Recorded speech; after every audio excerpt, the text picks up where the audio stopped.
तोहरे नैनों की छाया में दिल मोर सो जाए, तोहरे बिना एक पल भी जिया न जाए।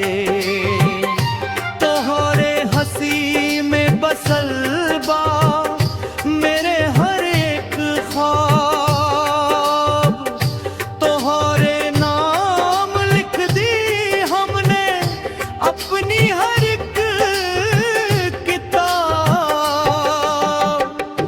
जब तू पास आवे साजन धड़कन तेज हो जाए, तोहरे होठों की लाली दिल लूट ले जाए।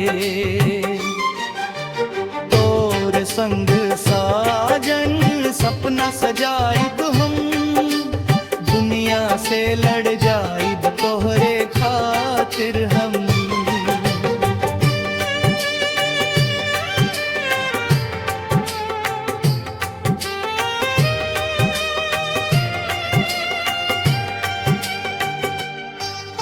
सावन बरसे जब जब तोहरी याद सतावे, भीगे चुन्नर भीगे नैना दिल गीत गावे।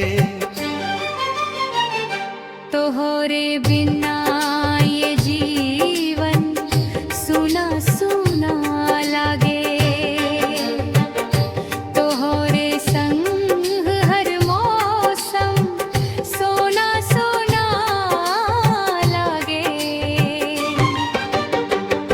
कसम से साजन सच्चा ये प्यार बा, तोहरे बिना अधूरा हर एक इकरार बा।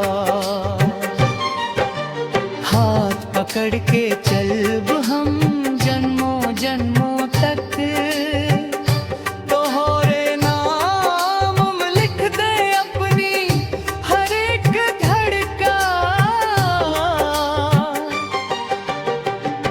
तोहरे नैनों की छाया में दिल मोर सो